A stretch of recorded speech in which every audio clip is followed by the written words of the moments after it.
Hello students. तो बच्चों, आज हम बात करने वाले हैं आपके बायोलॉजी के नेक्स्ट टॉपिक के बारे में। जैसा कि लास्ट वीडियो लेक्चर में हमने चैप्टर स्टार्ट किया था, second chapter, that is the fundamental unit of life, cell. ठीक है, तो आज हम लोग बात करेंगे इसके आगे टॉपिक्स के बारे में। तो बेटा, अब तक हमने बात की थी सेल की हिस्ट्री के बारे में कि उस सेल की डिस्कवरी किसने की, न्यूक्लियस की डिस्कवरी किसने की, न्यूक्लियस जेनेटिक इंफॉर्मेशन को स्टोर करता है और आगे इनहेरिट करता है, इसकी डिस्कवरी किसने की। ठीक है, इनके बारे में हम लोगों ने बात की थी। उसके बाद हमने माइक्रोस्कोप के बारे में बात की थी कि माइक्रोस्कोप मेनली किस टाइप के होते हैं, light microscope and the electron microscope. ठीक है, उनके क्या क्या फीचर्स है, उनको किसने डिस्कवर किया, इनके बारे में हम लोगों ने बात की थी बेटा। आज हम लोग बात करने वाले हैं नेक्स्ट पॉइंट के बारे में। जैसा कि यूनिसेलुलर एंड मल्टीसेलुलर ऑर्गेनिजम्स के बारे में हम लोग बात कर चुके, तो आज हम लोग बात करेंगे यूकैरियोटिक एंड प्रोकैरियोटिक सेल के बारे में कि प्रोकैरियोटिक सेल में और यूकैरियोटिक सेल में क्या डिफरेंसेस है, हम उनके बारे में बात करेंगे। ठीक है, तो देखो, सबसे पहले अगर हम बात करें तो जितने भी लिविंग ऑर्गेनिजम्स है प्रेजेंट ऑन द अर्थ, उनको क्लासिफाई किया गया है टू टाइप्स में। ठीक है, तो जितने भी लिविंग ऑर्गेनिजम्स है, all living organisms on the earth, ठीक है, उनको टू पार्ट्स में क्लासिफाई किया गया है, टू टाइप्स में क्लासिफाई किया गया है। वो टाइप्स कौन कौन से हैं? देखो, फर्स्ट है बेटा नॉन सेलुलर ऑर्गेनिजम्स। कौन से हैं? Non cellular organisms. ठीक है, सेकंड है सेलुलर ऑर्गेनिजम्स। क्या है बेटा? Second cellular organisms. ठीक है, फर्स्ट क्या है? नॉन सेलुलर ऑर्गेनिज्म, सेकंड क्या है? Cellular organisms. अब देखो, आपको इनके नाम से ही पता लग रहा होगा, non cellular organisms. Non cellular का मतलब क्या है? वो ऑर्गेनिजम्स जिनमें कोई भी सेल ना हो, जिनके बॉडी ऑर्गेनाइजेशन में कोई भी सेल प्रेजेंट ना हो। तो हम लिख सकते हैं डू नॉट कंटेन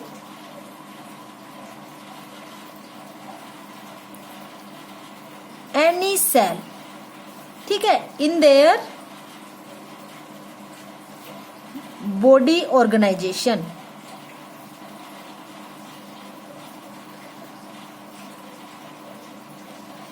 ठीक है बेटा, नॉन सेलुलर ऑर्गेनिजम्स कौन से होते हैं? नॉन सेलुलर ऑर्गेनिजम्स वो ऑर्गेनिजम्स होते हैं मेनली जिनमें कोई भी सेल प्रेजेंट ना हो, जिनके बॉडी में कोई भी सेल प्रेजेंट ना हो। वो आप इसको नॉन सेलुलर भी बोल सकते हो या फिर आप इसको बोल सकते हो ए सेलुलर।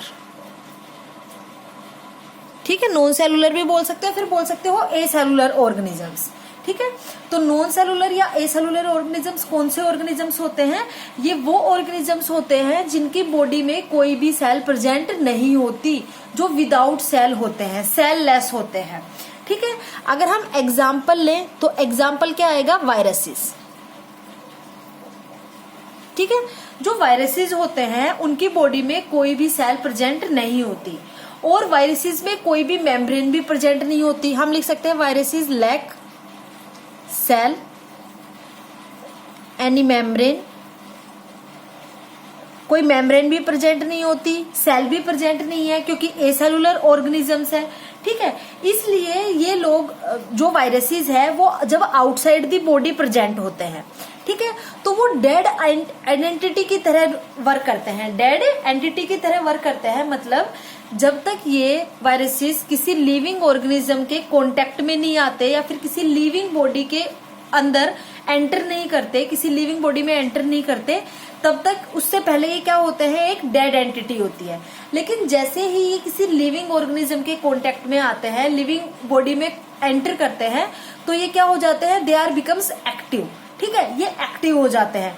और ऐसा क्यों होता है कि ये एक डेड एंटिटी है? Because of they lack cell और एनी मेम्ब्रेन, क्योंकि ना ही तो इनके पास किसी टाइप की सेल प्रेजेंट होती है और ना ही कोई मेम्ब्रेन होती है, जैसे कि सेल मेम्ब्रेन, प्लाज्मा मेम्ब्रेन। ठीक है, ये सारी टाइप की जो मेम्ब्रेन है, सेल वॉल, ये सब क्या होते हैं? एब्सेंट होते हैं वायरसेस में। इसलिए ये क्या है? एक डेड एंटिटी है, इसकी कोई खुद की एक एंटिटी नहीं है। लेकिन जैसे ही ये लिविंग बॉडी में एंटर करता है, लिविंग ऑर्गेनिज्म के साथ कॉन्टेक्ट करता है, तो ये क्या हो जाता है? एक्टिव हो जाता है बेटा। ठीक है, इतनी बात समझ में आ गई। अब हम बात करते हैं सेलुलर ऑर्गेनिजम्स के बारे में। तो सेलुलर ऑर्गेनिजम्स वो ऑर्गेनिजम्स होते हैं दे कंटेन आइदर वन और many cells in their bodies. ये वो ऑर्गेनिजम्स होते हैं जिनकी बॉडी में या तो सिंगल सेल मिलेगी जस्ट यूनिसेलुलर ऑर्गेनिजम्स, या फिर मल्टीपल सेल्स मिलेगी लाइक मल्टी सेलुलर ऑर्गेनिजम्स। ठीक है, तो हम लिख सकते हैं सेलुलर ऑर्गेनिजम्स में दे कंटेन आइदर वन और many cells in their bodies. ठीक है, ये वो मेनली ऑर्गेनिजम्स होते हैं जिनकी बॉडी में या तो सिंगल सेल प्रेजेंट होती है जैसे कि यूनिसेलुलर ऑर्गेनिजम्स, या फिर many cells like multi cellular organisms में जैसा होता है वैसे सेल्स क्या होती है प्रेजेंट होती है सेलुलर ऑर्गेनिजम्स में, या तो सिंगल सेल मिलेगी या मोर देन वन सेल मिलेगी। अगर मैं इसके एग्जाम्पल लूं सेलुलर ऑर्गेनिजम्स के, तो इसके एग्जाम्पल क्या होंगे, बैक्टीरिया, ठीक है, प्लांट्स एंड एनिमल्स। ठीक है बेटे, सेलुलर ऑर्गेनिजम्स के एग्जाम्पल पता लग गए, बैक्टीरिया, प्लांट्स एंड एनिमल्स किसके एग्जाम्पल हुए, सेलुलर ऑर्गेनिजम्स के। तो जितने भी लिविंग ऑर्गेनिजम्स है present on earth can be classified into two types. Two types कौन से, नॉन सेलुलर या फिर a cellular organisms and the cellular organisms. पता लग गया नॉन सेलुलर ऑर्गेनिजम्स कौन से होते हैं, सेलुलर ऑर्गेनिजम्स कौन से होते हैं। ठीक है बेटा, अब हम बात करते हैं कि जो सेलुलर ऑर्गेनिजम्स है उनको भी टू टाइप्स में क्लासिफाई किया गया, टू ब्रॉड क्लासेस में क्लासिफाई किया गया। सेलुलर ऑर्गेनिजम्स को भी टू ब्रॉड क्लासेस में क्लासिफाई किया गया। किसको, सेलुलर ऑर्गेनिजम्स को। ये सेलुलर ऑर्गेनिजम्स की बात कर रही हूं मैं।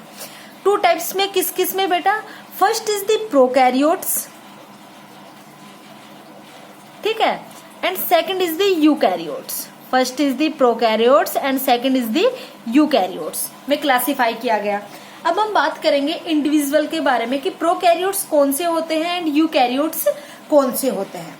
तो बेटा देखो, सबसे पहले हम लोग बात करते हैं प्रोकैरियोट्स के बारे में।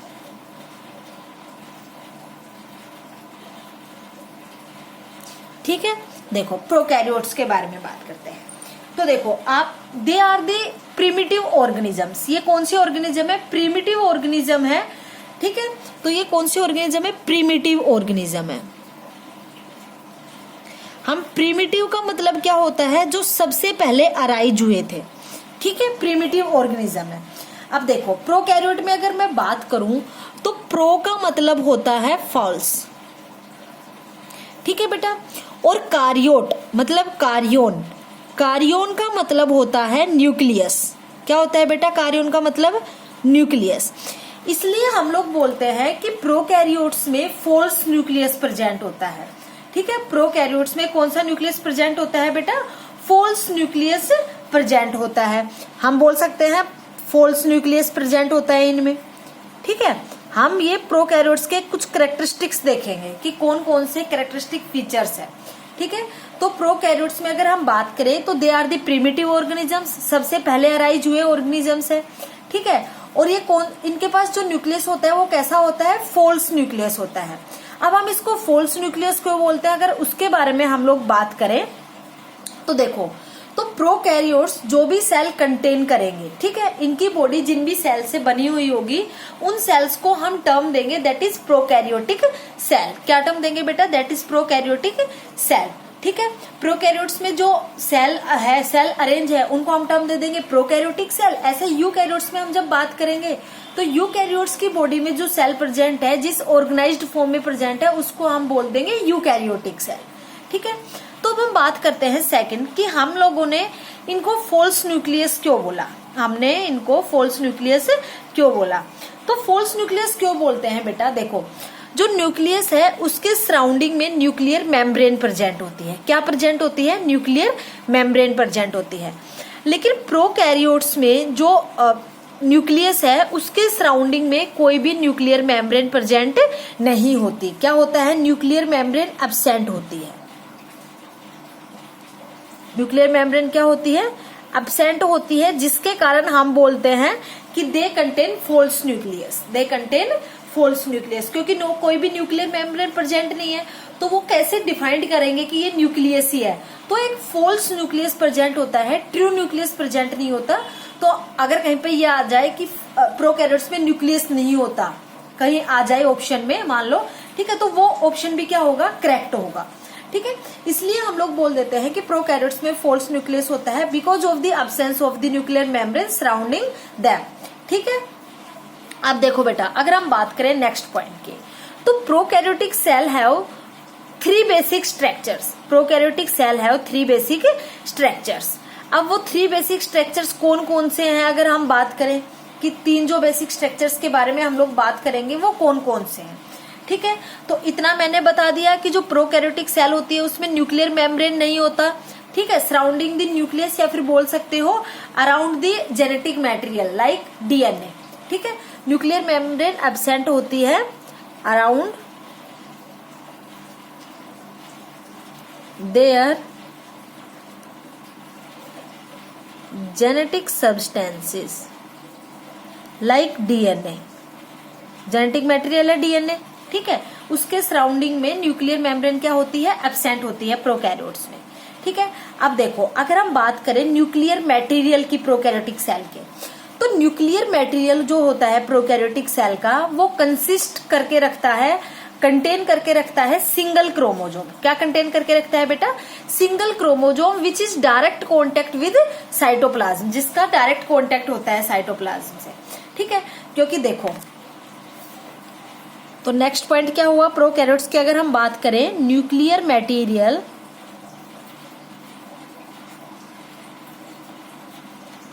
ऑफ ए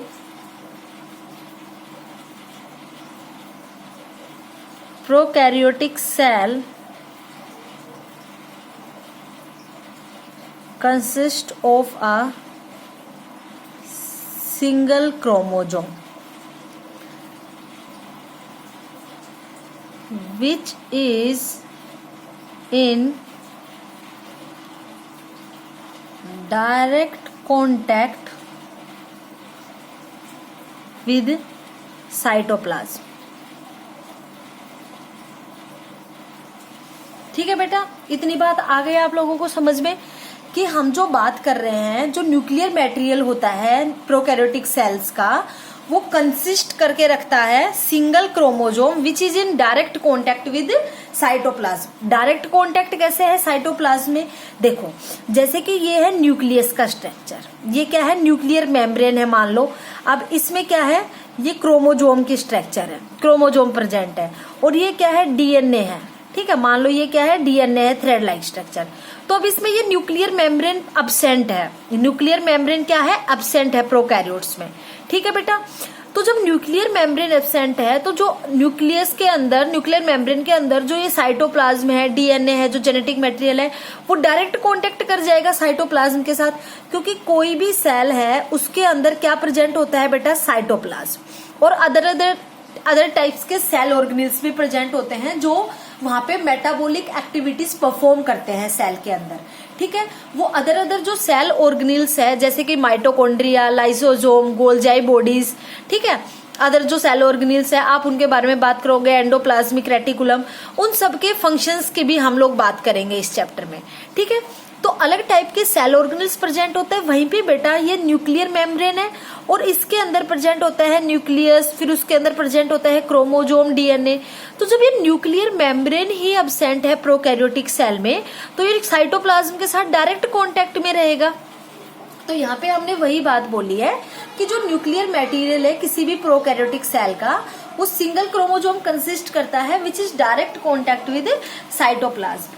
अब अगर हम बात करें बेटा व्हाट इज क्रोमोजोम, ठीक है, अगर हम बात करें कि क्रोमोजोम क्या होता है, तो क्रोमोजोम क्या होता है, chromosome is a thread like structure. Chromosome क्या होता है, it is a thread like structure which is present in the nucleus. ठीक है, देखो क्रोमोजोम क्या होता है, मैं अगर आपको थोड़ा सा ब्रीफ में बता रही हूँ क्योंकि आप इस चैप्टर में इसके डिटेल में भी पढ़ोगे कि क्रोमोजोम होते क्या है। ठीक है, तो देखो क्रोमोजोम मेनली क्या होते हैं। ठीक है, क्रोमोजोम क्या होते हैं, थ्रेड लाइक स्ट्रक्चर होते हैं, they are thread like structure. ठीक है, कहां पे प्रेजेंट होते हैं, प्रेजेंट इन न्यूक्लियस, न्यूक्लियस में प्रेजेंट होते हैं। ठीक है, और ये मेनली मोस्टली कब विजिबल होते हैं, कब दिखाई देते हैं? During the cell division. जब सेल डिवीजन होता है तब ये क्या होते हैं? विजिबल होते हैं। तो हम लिख सकते हैं विजिबल ड्यूरिंग सेल डिवीजन। अब सेल डिवीजन भी 2 टाइप्स का होता है, माइटोसिस एंड द मियोसिस। आप सेल डिवीजन के बारे में भी आगे बात करोगे कि माइटोसिस कैसा होता है, मियोसिस कौन सा सेल डिवीजन होता है, तब हम इसकी बात करेंगे, ठीक है। तो अभी सिर्फ आप इतना याद रखो बेटा कि chromosomes are thread like structure which is present in the nucleus, ठीक है, और they are visible during cell division, ठीक है। सेल डिवीजन के दौरान ये क्या होते हैं? दिखाई देते हैं। क्रोमोसोम्स कंटेन करके रखते हैं हेरिडिटरी इंफॉर्मेशन। हेरिडिटरी इंफॉर्मेशन मतलब जो एक जनरेशन से नेक्स्ट जनरेशन में पास हो सके। तो हेरिडिटरी इंफॉर्मेशन क्या हुआ? अपना जेनेटिक मटेरियल, मतलब अपना डीएनए। और जैसा कि मैंने अभी आपको बताया कि क्रोमोसोम्स में क्या होते हैं? डीएनए प्रेजेंट होता है, ठीक है। तो हम एक और पॉइंट ये भी लिख सकते हैं कि they contain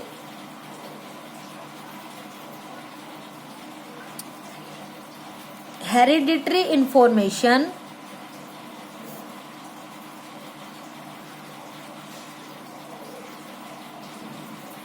of the cell in the form of genes, ठीक है। जीन्स की फॉर्म में ये हेरिडिटरी इंफॉर्मेशन कंटेन करके रखते हैं, ठीक है। हेरिडिटरी इंफॉर्मेशन मतलब जो एक जनरेशन से नेक्स्ट जनरेशन में पास होगी। जो जीन्स आपके पेरेंट्स से आप में आए हैं, ठीक है, वो क्या होगी? आपकी हेरिडिटरी इंफॉर्मेशन है इन दी कोडेड फॉर्म। किन फॉर्म में? किस कोडेड फॉर्म में? जीन्स की फॉर्म में, ठीक है।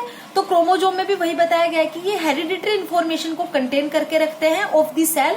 किसकी फॉर्म में? In the form of genes. Genes की फॉर्म में कंटेन करके रखते हैं, ठीक है बेटा। इतनी बात समझ में आ गई आपको प्रोकैरियोट्स के बारे में। अब अगर हम बात करें कि न्यूक्लियर मेम्ब्रेन प्रेजेंट नहीं है, ठीक है, न्यूक्लियस के सराउंडिंग में न्यूक्लियर मेम्ब्रेन प्रेजेंट नहीं है प्रोकैरियोट्स में, तो ये जो अनडिफाइंड न्यूक्लियर रीजन है, ठीक है, अनडिफाइंड न्यूक्लियर रीजन है साइटोप्लाज्म में। आप डिफाइन नहीं कर सकते कि कौन सा न्यूक्लियर रीजन है, कौन सा न्यूक्लियस का रीजन है, क्योंकि डायरेक्टली कॉन्टेक्ट हो गया साइटोप्लाज्म के साथ, तो डिफाइन तो कर ही नहीं सकते क्योंकि एक सेपरेट स्ट्रक्चर नहीं दिख रहा आपको। तो एक अनडिफाइंड रीजन बन जाता है, undefined nuclear region in the cytoplasm which is called as nucleoid. उसको आप क्या बोलते हो बेटा? न्यूक्लियोइड। तो आप बोल सकते हो undefined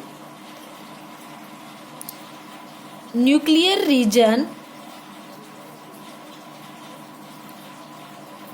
in the cytoplasm is called nucleoid. उसको आप क्या बोलोगे बेटा?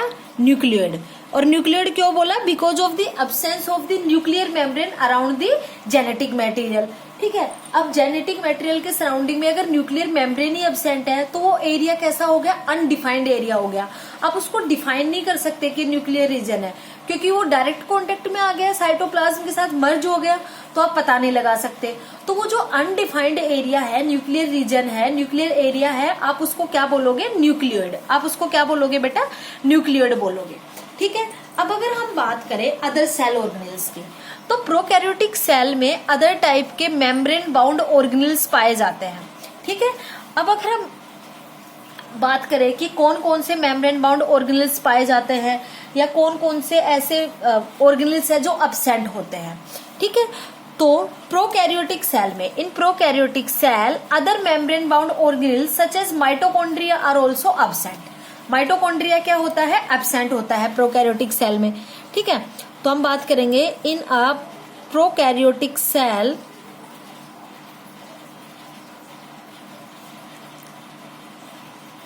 membrane bound organelles such as mitochondria are also absent। Membrane bound जो सेल ऑर्गेनेल है, मेम्ब्रेन बाउंड का मतलब है जिसके सराउंडिंग में मेम्ब्रेन प्रेजेंट हो, मेम्ब्रेन से क्या हो? वो स्ट्रक्चर बाउंडेड हो, उसको आप क्या बोलोगे बेटा? मेम्ब्रेन बाउंड स्ट्रक्चर, ठीक है, वो क्या है, माइटोकॉन्ड्रिया इसमें क्या है बेटा, एब्सेंट है। ठीक है, उसके अलावा अगर हम बात करें राइबोसोम्स की, राइबोसोम एक सेल ऑर्गेनेल है, तो राइबोसोम्स क्या होते हैं, प्रोकैरियोटिक सेल्स में प्रेजेंट होते हैं। क्या होते हैं बेटा, प्रेजेंट होते हैं in prokaryotic cell. Prokaryotic cell में क्या होते हैं, प्रेजेंट होते हैं। ठीक है, और अगर हम बात करें कि जो राइबोसोम्स प्रेजेंट है प्रोकैरियोटिक सेल में, तो प्रोकैरियोट्स में मेनली आप किस किस के एग्जांपल ले सकते हो, तो देखो प्रोकैरियोट्स में आप एग्जांपल ले सकते हो, अगर मैं आपको एग्जांपल दूं प्रोकैरियोट्स का, तो आप ले सकते हो आर्के बैक्टीरिया। क्या ले सकते हो बेटा, आर्के बैक्टीरिया। ठीक है, बैक्टीरिया, साइनोबैक्टीरिया, जितने भी बैक्टीरिया है वो सारे किस में आएंगे, प्रोकैरियोट्स में आएंगे। किस में आएंगे बेटा, प्रोकैरियोट्स में आएंगे। साइनोबैक्टीरिया को आप ब्लू ग्रीन एल्गी भी बोलते हो। क्या बोलते हो, ब्लू ग्रीन एल्गी।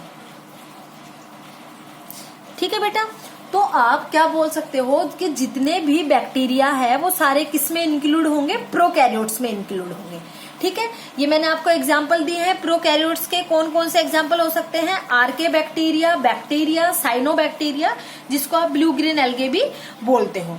अब देखो, अगर हम बात करें प्रोकैरियोटिक सेल के बारे में, तो इतना आपने बात कर ली कि सिंगल क्रोमोसोम प्रेजेंट होता है और मेम्ब्रेन बाउंड सेल ऑर्गेनेल्स क्या होते हैं, एब्सेंट होते हैं। Membrane bound cell organelles absent होते हैं क्योंकि सराउंडिंग में कोई भी मेम्ब्रेन प्रेजेंट नहीं होती। ठीक है, प्रोकैरियोटिक सेल में membrane bound cell organelles absent होते हैं। दिस इज वेरी इंपॉर्टेंट, याद रखना बेटा इस पॉइंट को कि membrane bound cell organelles absent होते हैं प्रोकैरियोटिक सेल में।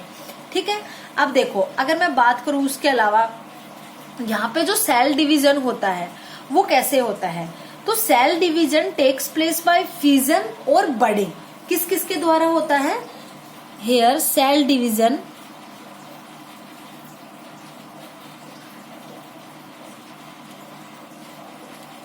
takes place by budding और फ्यूजन। ठीक है, ये दो प्रोसेस है सेल डिवीजन के, बडिंग एंड फ्यूजन, जिसके द्वारा क्या होता है, प्रोकैरियोटिक सेल्स में सेल डिवीजन होता है। बडिंग में क्या होगा बेटा, देखो कोई एक ऑर्गेनिज्म है, उसका एक स्ट्रक्चर निकल गई, बर्ड लाइक स्ट्रक्चर बाहर क्या हो गई, इमर्ज हो गई। एक बर्ड लाइक स्ट्रक्चर बाहर की साइड इमर्ज हो गई, एक आउट ग्रोथ निकल गई, इसको हम क्या बोलेंगे, बर्ड। ठीक है, अब क्या होगा, ये बर्ड सेपरेट होगा और सेपरेट होने के बाद एक नया इंडिविजुअल फॉर्म कर लेगा। सेल डिवीजन का मतलब ही क्या है, एक सेल से दो सेल का फॉर्मेशन करना। ठीक है, तो क्या होगा, इस सेल से ये एक बर्ड लाइक स्ट्रक्चर इमर्ज हो जाएगी जो कि सेपरेट होगा और आगे जाके एक न्यू इंडिविजुअल का फॉर्मेशन कर लेगा। ठीक है, तो ये क्या होगा बडिंग में, कि बर्ड के द्वारा किसी न्यू इंडिविजुअल का फॉर्मेशन हो रहा है। फ्यूजन में क्या होता है बेटा, आप बडिंग, फ्यूजन, ये जो मोड है सेल डिवीजन के, ये आप आगे डिटेल्ड स्टडी करोगे बेटा। अभी मैं आपको सिर्फ ब्रीफ बता रही हूँ कि कैसे होता है बडिंग में और फ्यूजन में कैसे होता है। तो ये तो मेनली किस में होता है बेटा, बडिंग में, कि बडिंग में कैसा प्रोसेस होता है, कैसे एक ऑर्गेनिज्म से दो ऑर्गेनिज्म अराइज हो गए। अब फ्यूजन में कैसे होता है कि कोई ऑर्गेनिज्म है और फ्यूजन का मतलब है कि बीच में से सेपरेट हो जाना। बीच में से क्या हो गया, सेपरेशन हो गए, जो इनका न्यूक्लियस था वो भी अलग अलग हो गया और आगे जाके इसने दो सेल्स बना ली। ठीक है, ये एक न्यू इंडिविजुअल में फॉर्म हो जाएगा, ये एक नए इंडिविजुअल में फॉर्म हो जाएगा। ये कौन सा प्रोसेस है, फ्यूजन। अब फ्यूजन भी दो टाइप्स के होते हैं, first is the binary fusion, second is the multiple fusion. ठीक है, तो ये भी आप आगे बात करोगे कि बाइनरी फ्यूजन कौन सा होता है, मल्टीपल फ्यूजन कौन सा होता है। देखो बेटा, बाई का मतलब होता है टू, यूनी का मतलब जैसे सिंगल था, सिंगल सेल्ड, ऐसे ही बाई का मतलब क्या होता है, टू, और मल्टी का मतलब क्या होता है, मैनी। ठीक है, तो जब एक सेल डिवाइड करके दो सेल्स बनाएगी तो इसको तो हम क्या बोलेंगे, बाइनरी फ्यूजन। ठीक है, लेकिन यहाँ पे अगर दो से ज्यादा सेल बनेंगी, दो से ज्यादा सेल फॉर्म होंगी, तो वो क्या प्रोसेस कहलाएगा, मल्टीपल फ्यूजन, जब दो से ज्यादा सेल्स क्या होंगी, फॉर्म होंगी। ठीक है बेटा, समझ में आ गई इतनी बात कि फिजन प्रोसेस कौन सा होता है, बाइनरी फिजन कैसे होता है, मल्टीपल फिजन कैसे होता है। ये सिर्फ एक ब्रीफ इंट्रो दिया है मैंने आपको, ठीक है। अब ये हमने बात की प्रोकैरियोटिक सेल के बारे में। अब अगर हम प्रोकैरियोटिक सेल के डायग्राम की बात करें तो बेटा देखो, हम डायग्राम की बात करते हैं। देखो बेटा, ये स्ट्रक्चर है प्रोकैरियोटिक सेल का। आपको सेल दिखाई दे रही है, ठीक है। प्लाज्मा मेम्ब्रेन है, सेल वॉल प्रेजेंट है, राइबोसोम्स है। अब जो ये अलग अलग जो सेल ऑर्गेनेल्स है, राइबोसोम्स है या फिर अदर टाइप के जो सेल ऑर्गेनेल्स है, देखो राइबोसोम्स फ्री है, ठीक है, कोई भी मेम्ब्रेन बाउंड ऑर्गेनेल नहीं है। तो राइबोसोम्स है, जो अदर टाइप के सेल ऑर्गेनेल्स है, उन सभी के एक फंक्शन है, अलग अलग फंक्शन परफॉर्म करते हैं वो सेल में। उन सभी के बारे में भी हम बात करेंगे कि कौन सा सेल ऑर्गेनेल कौन से फंक्शन परफॉर्म करते हैं। ये देखो, जब यहाँ पे न्यूक्लियर मेम्ब्रेन प्रेजेंट नहीं है, एब्सेंट है, तो आपने उसको टर्म दे दिया न्यूक्लियोइड। ऐसे यहाँ पे मीजोसोम्स भी प्रेजेंट है, ठीक है। उसके अलावा फिम्ब्रे प्रेजेंट है। फिम्ब्रे का काम क्या होता है, मेनली इनका मूवमेंट कराना, इनको लोकोमोशन में हेल्प करना, ठीक है। ये सारे स्ट्रक्चर्स आपको समझ में आ गए। प्रोकैरियोटिक सेल के मेनली जो स्ट्रक्चर है उनके बारे में हमने बात की है, ठीक है। अब हम लोग बात करते हैं बेटा नेक्स्ट पॉइंट के बारे में। नेक्स्ट हम लोग बात करेंगे यूकैरियोटिक सेल के बारे में। किसके बारे में बात करेंगे बेटा, हम यूकैरियोटिक सेल के बारे में बात करेंगे, ठीक है। देखो, एक अगर आप अगर स्ट्रक्चर देखो तो एक ये स्ट्रक्चर भी है। देखो बेटा, ये है प्रोकैरियोटिक सेल का स्ट्रक्चर। आउटर मेम्ब्रेन प्रेजेंट है, जिसको आपने प्लाज्मा मेम्ब्रेन बोला। सेल वॉल है, उसके अंदर वाली लेयर कैप्सूल है, उसके अंदर वाली प्लाज्मा मेम्ब्रेन है। Nucleoid region which is not surrounded by nuclear membrane, जिसमें न्यूक्लियर मेम्ब्रेन एब्सेंट है, सराउंडेड नहीं है। राइबोसोम्स प्रेजेंट है, ठीक है। पिलस, जिसको आपने फिम्ब्रे बोला था इससे पहले वाले स्ट्रक्चर में, जिसको आपने फिम्ब्रे बोला था, दैट इज पिलस, पिलस भी बोलते हैं। और फ्लैजिला, जो कि मेनली मोशन के लिए, लोकोमोशन के लिए हेल्पफुल होती है प्रोकैरियोट्स में, ठीक है। फ्लैजिलम हुआ, सिलिया हुआ, ये स्ट्रक्चर्स ऐसे होते हैं जो कि मेनली लोकोमोटरी ऑर्गन्स होते हैं, जो कि मेनली प्रोकैरियोटिक सेल या फिर जिस भी सेल में, जिस बैक्टीरिया में प्रेजेंट होते हैं, उनको लोकोमोशन के लिए हेल्प कराते हैं, ठीक है बेटा। इतनी बात आ गई आप लोगों को समझ में। अब हम बात करते हैं यूकैरियोटिक सेल के बारे में या फिर यूकैरियोट्स के बारे में, ठीक है। तो अब सेकंड हम लोग बात करते हैं बेटा यूकैरियोट्स के बारे में। सेकंड हम बात करेंगे यूकैरियोट्स के बारे में, ठीक है। देखो, अगर हम बात करें यूकैरियोट्स को, तो दे आर एडवांस्ड सेल्स। ये कौन सी सेल्स है या कौन से ऑर्गेनिजम्स है, एडवांस्ड ऑर्गेनिजम्स है।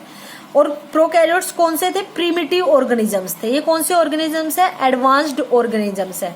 मतलब जो कैरेक्टर्स प्रोकैरियोट्स में प्रेजेंट थे, उनसे एडवांस कैरेक्टर्स आपको यूकैरियोट्स में देखने को मिलेंगे।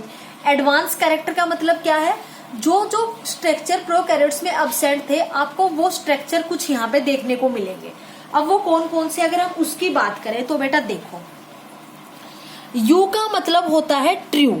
यू का मतलब क्या होता है, ट्रू। और कैरियोन, कैरियोन का मतलब वन न्यूक्लियस। तो यूकैरियोट्स में ट्रू न्यूक्लियस प्रेजेंट होता है। कौन सा न्यूक्लियस प्रेजेंट होता है बेटा, ट्रू न्यूक्लियस प्रेजेंट होता है। हमने इसको ट्रू न्यूक्लियस क्यों बोला, क्योंकि they contain membrane bound nuclei, क्योंकि मेम्ब्रेन बाउंडेड होता है, न्यूक्लियर मेम्ब्रेन होती है सराउंडिंग में, एंड अदर सेल ऑर्गेनेल्स, इसलिए हम इनको बोलते हैं ट्रू न्यूक्लियस, ठीक है। Because of the presence of nuclear membrane, ठीक है। Because of the presence of nuclear membrane हम लोग इनको क्या बोलते हैं, ट्रू न्यूक्लियस बोलते हैं बेटा, ठीक है। और जो भी सेल ऑर्गेनेल्स या सेलुलर ऑर्गेनेल्स प्रेजेंट होंगे, उन सबको हम मिला के क्या बोल देंगे, यूकैरियोटिक सेल्स। क्या बोल देंगे बेटा, यूकैरियोटिक सेल्स। अब देखो, अगर हम बात करें यूकैरियोटिक सेल्स के बारे में, तो यूकैरियोटिक सेल्स मेनली किन किन में पाई जाती है। जो यूकैरियोटिक सेल्स है वो मेनली कहाँ कहाँ पाई जाती है, किन किन में पाई जाती है। अगर हम बात करें यूकैरियोटिक सेल्स की, तो यूकैरियोटिक सेल्स मेनली किन किन में पाई जाती है, they are found in unicellular organisms, ठीक है, यूनिसेलुलर ऑर्गेनिजम्स में पाई जाती है। उसके अलावा multi cellular organisms,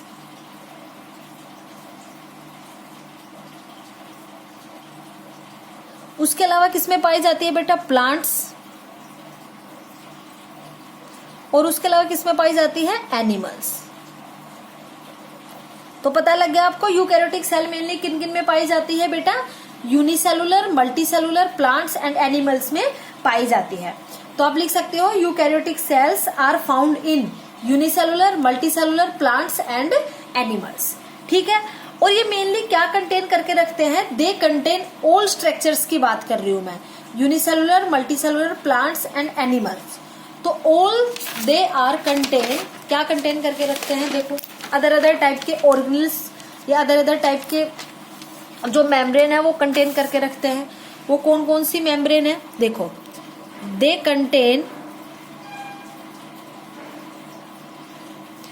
plasma membrane, ठीक है, प्लाज्मा मेम्ब्रेन कंटेन करके रखते हैं। उसके अलावा न्यूक्लियस, ट्रू न्यूक्लियस जैसा मैंने आपको बताया, DNA and cytoplasm.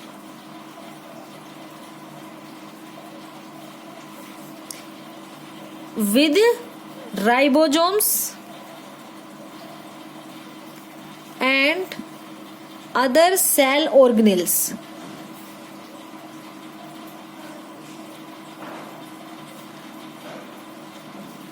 Such as mitochondria. ठीक है बेटा, ये मेनली क्या कंटेन करके रखते हैं? Unicellular organism, multicellular organism, plants, animals जिनकी हमने बात की, ये मेनली कंटेन करके रखते हैं plasma membrane, nucleus, DNA and cytoplasm with ribosomes and other cell organelles such as mitochondria. ठीक है, जो अदर सेल ऑर्गेनेल्स है, सेल बाउंड ऑर्गेनेल्स है मेनली, ठीक है, जैसे कि माइटोकॉन्ड्रिया, ये सारे स्ट्रक्चर्स जितने भी बाउंड सेल ऑर्गेनेल्स है, ये सारे स्ट्रक्चर यूकैरियोटिक सेल्स में प्रेजेंट होते हैं। लेकिन हमने बात की थी प्रोकैरियोटिक सेल में ये सारे स्ट्रक्चर क्या थे बेटा? एब्सेंट थे। सारे स्ट्रक्चर क्या थे? एब्सेंट थे। अब देखो, न्यूक्लियस प्रेजेंट है। हमने क्यों बोला न्यूक्लियस प्रेजेंट है? Because of the nuclear membrane is surrounded by nuclear, because of the nuclear material is surrounded by nuclear membrane. ठीक है, और उसके अलावा अगर हम बात करें यूकैरियोटिक सेल की, they contain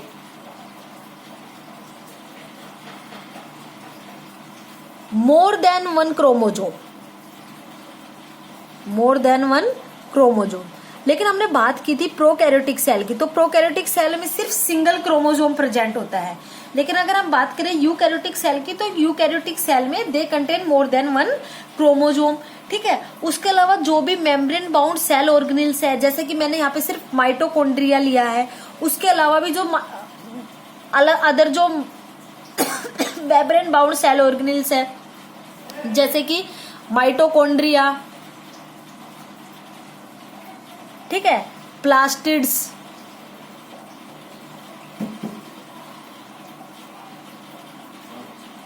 endoplasmic reticulum,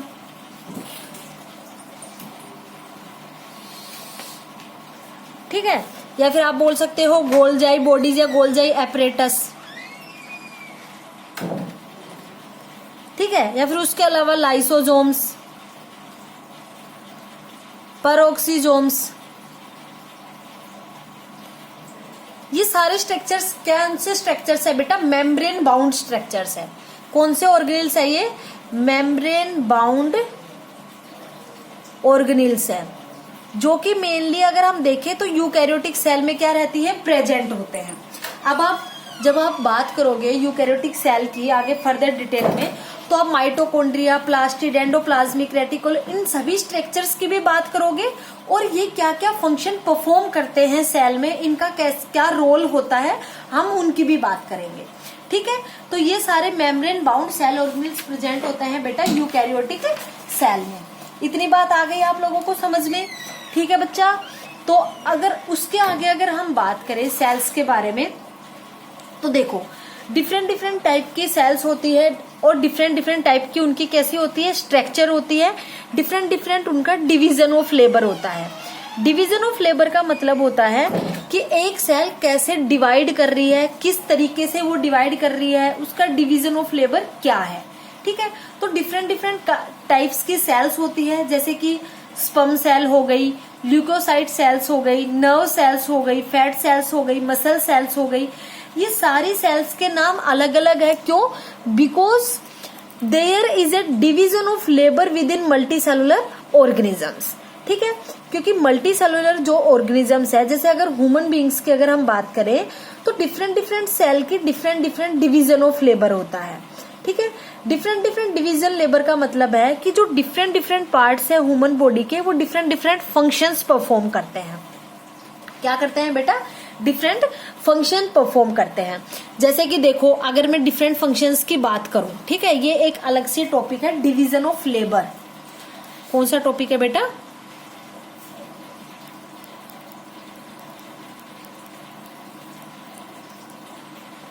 division of labour. ठीक है, डिवीजन ऑफ लेबर में जैसे कि हम लोगों ने बात की कि डिफरेंट डिफरेंट टाइप की सेल्स होती हैं। ठीक है, जैसे कौन कौन सी सेल्स मैंने बताई आपको एग्जाम्पल में, स्पर्म सेल बताई।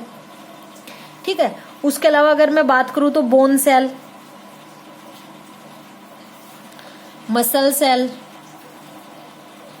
ठीक है, नर्व सेल, ठीक है, व्हाइट ब्लड सेल WBCs, जिसको आप ल्यूकोसाइट्स भी बोलते हो। ठीक है, ये डिफरेंट डिफरेंट टाइप की सेल्स होती है जिनका डिफरेंट डिफरेंट फंक्शन होता है। फैट सेल, ठीक है, डिफरेंट डिफरेंट टाइप की सेल्स होती है जिनका डिफरेंट डिफरेंट फंक्शन होता है और डिफरेंट डिवीजन ऑफ लेबर होता है। अब जो अलग अलग ऑर्गन्स है ह्यूमन बॉडी में, वो डिफरेंट फंक्शंस परफॉर्म करते हैं। देखो, जैसे कि मैं आपको एग्जांपल दूं, जैसे कि अगर हम एग्जांपल ले डिफरेंट ऑर्गन का, हमने एग्जांपल लिया है हार्ट का, तो हार्ट का फंक्शन क्या होता है? टू पंप ब्लड, ब्लड को पंप करना। पंपिंग ऑफ ब्लड में जो रोल प्ले करता है वो कौन सा ऑर्गन है? हार्ट है। तो एक क्या हो गया? डिफरेंट ऑर्गन का डिफरेंट फंक्शन हो गया। ऐसे ही अगर मैं बात करूं अदर ऑर्गन्स की, अगर आप बात कर लो, ठीक है, जैसे मान लो मैंने ले लिया स्टमक, तो स्टमक का फंक्शन क्या होता है? टू डाइजेस्ट फूड, फूड को डाइजेस्ट करना, ये फंक्शन होता है। ठीक है, ये फंक्शन हो गया मान लो किसका? स्टमक का। उसके अलावा अगर मैं अदर फंक्शंस ले लूं, जैसे स्केलेटल मसल्स हो गई, ठीक है, स्केलेटल मसल्स मेनली किस में रोल प्ले करती है? लोकोमोशन में या फिर मूवमेंट में। ठीक है, तो अदर डिफरेंट डिफरेंट टाइप के जो ऑर्गन्स होते हैं वो डिफरेंट डिफरेंट फंक्शंस परफॉर्म करते हैं। अब डिफरेंट ऑर्गन्स में डिफरेंट टाइप की सेल्स भी पाई जाती है। जैसे अगर मैं बात करूं हार्ट की, तो हार्ट में एक स्पेशल टाइप की सेल्स पाई जाती है जिसको आप टर्म देते हो बेटा कार्डियक मसल्स। क्या टर्म देते हो? Cardiac muscles. हार्ट में पाई जाती है डिफरेंट टाइप की एक स्पेशल टाइप की सेल्स या स्पेशल टाइप की मसल सेल्स प्रेजेंट होती है, और उन मसल सेल्स को आप हार्ट में क्या टर्म देते हो? Cardiac muscles. क्या टर्म देते हो बेटा आप उनको? Cardiac muscles. ऐसे ही स्टमक में डिफरेंट टाइप की स्पेशल टाइप की सेल्स पाई जाती है जो कि मेनली फूड के डाइजेशन के लिए हेल्पफुल होती है। डिफरेंट वो सेल्स कौन सी है? वो सेल है म्यूकस सेल्स। तो डिफरेंट डिफरेंट ऑर्गन में डिफरेंट डिफरेंट सेल पाई जाती है और डिफरेंट डिफरेंट फंक्शंस होते हैं। ठीक है, तो जो हार्ट में जो मसल सेल्स पाई जाती है जो मेनली ब्लड की पंपिंग में हेल्पफुल होती है वो कौन सी है? Cardiac muscles. ऐसे स्टमक में जो फूड के डाइजेशन के लिए जो सेल रिस्पॉन्सिबल है वो मेनली कौन सी है? Mucus cell. ठीक है, क्योंकि म्यूकस सेल म्यूकस रिलीज करेगी। म्यूकस होता है एक चिपचिपा सा पदार्थ जो रिलीज करती है मेनली। ठीक है, एक म्यूकस सीक्रेट करेगी जिसके कारण जो फूड है वो लुब्रिकेट हो जाएगा, सॉफ्ट हो जाएगा और उसका डाइजेशन इजीली हो जाएगा। ठीक है, तो ये सारी बात समझ में आ गई। तो बेटा डिफरेंट डिफरेंट ऑर्गन्स में डिफरेंट डिफरेंट टाइप की सेल्स पाई जाती है, उनका different different division of labour होता है। ठीक है, और वो डिफरेंट डिफरेंट फंक्शंस परफॉर्म करती है। इतनी बात आ गई आप लोगों को समझ में। अब देखो, जैसा कि मैंने आपको बताया कि different different organs different different cell क्या मतलब डिवीजन ऑफ लेबर कराती है डिफरेंट डिफरेंट सेल्स। ऐसे अगर हम बात करें ह्यूमन बॉडी में भी जो सेल्स है वो itself has got division of labour. Cell के पास खुद का डिवीजन ऑफ लेबर होता है और वो डिवाइड करती है। ठीक है, ऐसे ही जो प्रोकैरियोटिक सेल या यूकैरियोटिक सेल में है उसमें अदर टाइप के सेल ऑर्गेनेल्स प्रेजेंट होते हैं। उन सब के अलग अलग फंक्शन होते हैं जिसकी वजह से हम लोग बोल देते हैं कि सेल मेटाबॉलिक प्रोसेस करती है, मेटाबॉलिक एक्टिविटीज करती है। और वो मेटाबॉलिक एक्टिविटीज किसकी हेल्प से कर रही है? उन सेल ऑर्गेनेल्स की हेल्प से कर रही है जो उसकी स्ट्रक्चर में प्रेजेंट है। जैसे कि हमने बात की अभी mitochondria, plastids, endoplasmic reticulum, Golgi apparatus, lysosomes, peroxisomes, ये सारे सेल ऑर्गेनेल्स है जिनके द्वारा सेल मेटाबॉलिक एक्टिविटीज परफॉर्म करती है, मेटाबॉलिक एक्टिविटीज करती है। हर सेल ऑर्गेनेल्स का हर अलग अलग फंक्शन है। जैसे फॉर एग्जांपल राइबोसोम्स जो है उनका फंक्शन होता है प्रोटीन सिंथेसिस में। किसमें होता है बेटा? प्रोटीन सिंथेसिस में। ये मैं आपको नॉर्मल फंक्शन बता रही हूँ, जब आप राइबोसोम की बात करोगे तो वहां पे आप बात करोगे इनके बारे में। मैं आपको नॉर्मली बता रही हूँ कि डिफरेंट डिफरेंट सेल ऑर्गेनेल्स के डिफरेंट डिफरेंट फंक्शंस होते हैं। उसके अलावा अगर मैं बात करूँ लाइसोसोम्स की, तो लाइसोसोम्स क्या करते हैं? Clearing up the waste substances. जो वेस्ट सब्सटेंसेस बनते हैं किसी भी सेल में, किसी भी सेल का जो वेस्ट सब्सटेंस होता है उसको क्लियर करना किसका काम होता है? लाइसोसोम्स का। ऐसे अगर मैं बात करूं माइटोकॉन्ड्रिया की, तो माइटोकॉन्ड्रिया क्या करता है? मेनली एनर्जी प्रोवाइड कराता है सेल को। क्या कराता है? एनर्जी प्रोवाइड कराता है। प्रोवाइड एनर्जी, सेल को एनर्जी प्रोवाइड कराता है। तो ये मैंने आपको कुछ सेल ऑर्गेनेल्स के फंक्शंस बताए हैं। ऐसे ही डिफरेंट डिफरेंट सेल ऑर्गेनेल्स के डिफरेंट डिफरेंट फंक्शंस है, उनके बारे में हम लोग बेटा बात करेंगे। तो आज के लिए प्यारे बच्चों इतना ही। Thank you.